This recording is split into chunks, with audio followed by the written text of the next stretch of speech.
शुभविवाह या मालिकेच्या येणाऱ्या भागामध्ये आता मात्र इकडे अभिचा डाव भूमीने अचूक ओळखलाय आणि फक्त अभिचाच नाही तर त्या सत्याचा मागोवा घेत असताना अभिच्या केबिन मधलं सीसीटीव्ही फुटेज तिने आता अथर्वला सांगून जे आणायला सांगितलेलं असतं त्यामुळे रागिणी, अभि आणि सोनल या तिघांचे एकत्र असलेले व्हिडिओ भूमीसमोर येताच अख्ख्या घरासमोर आजीसमोर भूमीने पुरावे दाखवत दोघांचाही गौप्यस्फोट केलेला आहे। आता मात्र भूमीपर्यंत हे पुरावे मिळण्यापर्यंत रागिणीने केलेले अडथळे आणि या सगळ्यावरती भूमीने अचूक केलेली मात आणि याच्यामध्ये भूमीला मदत केलेली एक तिसरीच व्यक्ती हे मात्र आता खूप रंजक ठरत आहे। कारण पौर्णिमाचा एक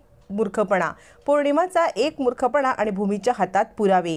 कारण ज्या वेळेला सोनलला पैसे दिलेले असतात तेव्हा पौर्णिमा तिकडे असते, त्यामुळे पौर्णिमाला माहिती असणं म्हणजे माकडाच्या हातात कोलीत असणं हे सिद्ध झालेलं असतं। पण भूमीने आता अभिला सगळ्यांच्या समोर उघड केलेलं आहे। इकडे आता कोर्टामध्ये रागिणीने काहीतरी डावपेच खेळत ज्या वेळेला सोनलला शिक्षा होण्यापासून वाचवलेलं असतं तेव्हाच भूमीला संशय येतो। कारण ज्या वेळेला भानुशाली वकिलांनी पॉइंट टू पॉइंट सगळे अगदी क्लिअर केलेले पॉइंट मांडत असतानाच रागिणी इकडे मात्र सोनलला पाठीशी घालण्यासाठी किंवा सोनलला सोडवण्यासाठी खूप मोठा आता एक डाव टाकते आणि त्याच डावामुळे सोनल तिथून कोर्टाची फक्त तंबी मिळते आणि ती सही सलामत सुटते। इथूनच भूमीची संशयाची सुई आता मात्र वळवळायला लागते। मग भूमी घरी येऊन मानसीला सांगते, मानसी मला असं वाटते या सगळ्यामध्ये एकटी सोनल काहीही करू शकत नाही, म्हणजे एकट्या सोनलच्या हाताचं हे कामच नाहीये। सोनलने एकटीने काही केलं नाही, याच्या मागे कोणीतरी महाजन इंडस्ट्रीमधलं मोठं जे सोनलला सपोर्ट करतंय ते आहे। कारण सोनलच्या बाबतीतले बरेचसे मी गोष्टी ज्या नोटीस केल्या ती एकदम कॉन्फिडंट आहे की मी पकडलेच जाणार नाही किंवा मला काही होणारच नाही। या सगळ्यामध्ये मला समजलेलं आहे की सोनलला कोणीतरी तगडी व्यक्ती सपोर्ट करते। मानसी म्हणते तू काळजी करू नको, आपण अथर्वला सांगूया की ऑफिसमधल्या सोनल ज्या ज्या ठिकाणी वावरत होती त्या वेळेचे डिट्टो अगदी आपण सीसीटीव्ही फुटेज मागवून घेऊ।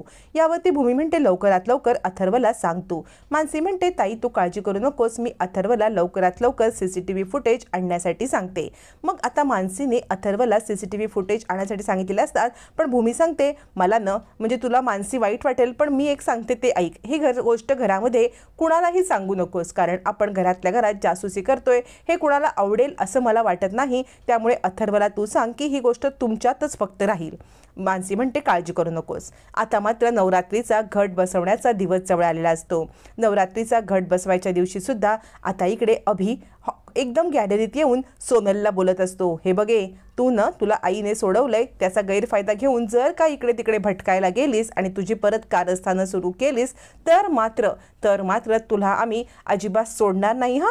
आणि हे बोलत असतानाच अभिला पूजेला बोलवण्यासाठी भूमी आलेली असते आणि भूमीला साधारण संशय येतो अभिवरती। अभि कुणाशी तरी याच केस संदर्भात बोलत होता आणि काहीतरी आकाशचं नाव सुद्धा घेतलं होतं। मग मात्र भूमी अभिकडे संशयाने पाहते। आता मात्र इकडे अभिजित भूमीला म्हणतो काही नाही ग, ते थोडंसं केस संदर्भात काम होतं ना त्यावरती चर्चा करत होतो, तू नको काळजी करूस। आता मात्र भूमीला संशय आलेला असतो, पण त्यावेळेला भूमी काहीच बोलत नाही। नवरात्रीची पूजा निर्विघ्नपणे ती पार पडू देते आणि मग आता संध्याकाळच्या वेळेला भूमी सगळ्यांना एकत्र बोलवते।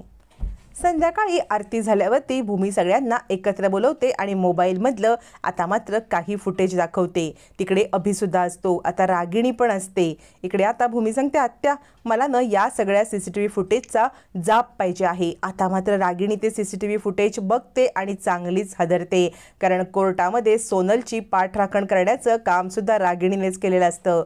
आता कुणालाच कळत नाही की हे सीसीटीव्ही फुटेज बघून रागिणीचे डोळे पांढरे का झालेत।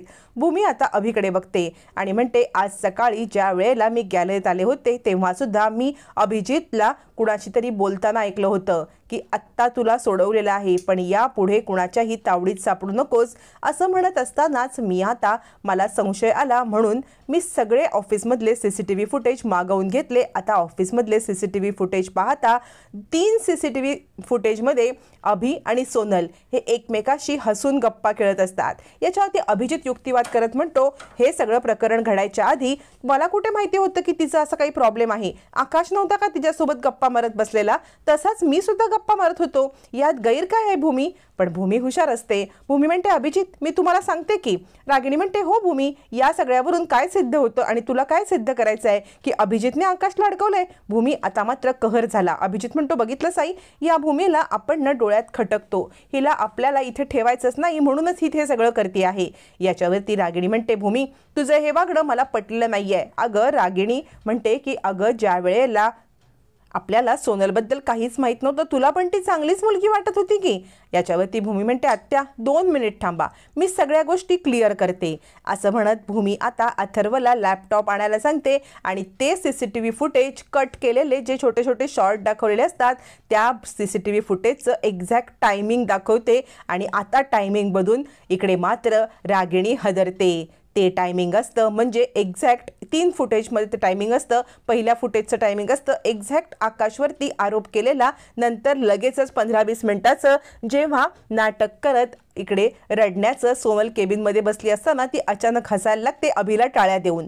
दुसरं CCTV फुटेज असतं ते म्हणजे केसच्या अगोदर जेव्हा तिला बोलवलेलं असतं बोर्ड मीटिंगला त्यावेळेला तिचं आणि अभिजितचं CCTV फुटेज. आणि तिसरं फुटेज असतं ते म्हणजे आता नुकतंच जो कोर्टाचा निकाल लागला त्याच्यानंतरचं. आता हे सगळं दाखवल्यावरती रागिणी म्हणते, हे काय आहे? याच्यावरती भूमी म्हणते, आत्या आता ह्या फुटेजचं टायमिंग बघून तरी तुम्हाला समजतंय का की तुमच्यासमोर काय प्रकार घडतोय ते?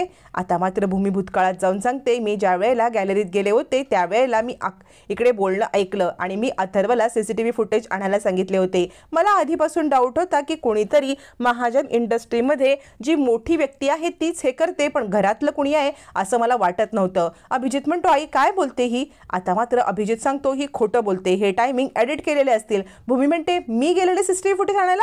तुमचाच भाऊ अथर्व गेला होता. मग अभिजित म्हणतो, अथर्व काय बोलतोयस तू? अथर्व म्हणतो, हो दादा, हे बघ, हे पेपर बघ, मला जे CCTV फुटेज देण्यात आलं ते सगळं हेच आहे. आता अथर्वने स्वतः साक्ष दिल्यामुळे अभिजितकडे काहीच पर्याय नसतो, तरी सुद्धा मगरुरी करत अभिजित म्हणतो, मला अडकवते. आता इथे चिडलेली रागिणी अभिजितच्या एक खाडकन थोबाडीत लावून देते आणि म्हणते, अभिजित ती खोटं बोलत नाहीये, तू खोटं बोलतेस. आता रागिणीने नेहमीसारखा पवित्रा घेतलेला असतो स्वतःला वाचवण्याचा आणि म्हणते, लाज वाटते मला मुलगा म्हणायची. ही दुसरी वेळ झाली, दुसऱ्यांदा हे तू कारस्थान केलंस आणि हे पेपर आपले ऑफिशियल पेपर आहेत, हे पेपर खोटं बोलत नाहीत. मला लाज वाटते तुला मुलगा म्हणायला. आकाशला अडकवण्यासाठी हे केलंस.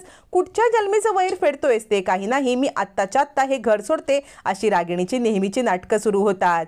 पण इकडे भूमीला जे पुरावे सापडले असतात त्यातलं एक फुटेज भूमीने लपवून ठेवलेलं असतं, त्याच्यामध्ये रागिणी, अभि आणि सोनल हे सुद्धा एकत्र असतात.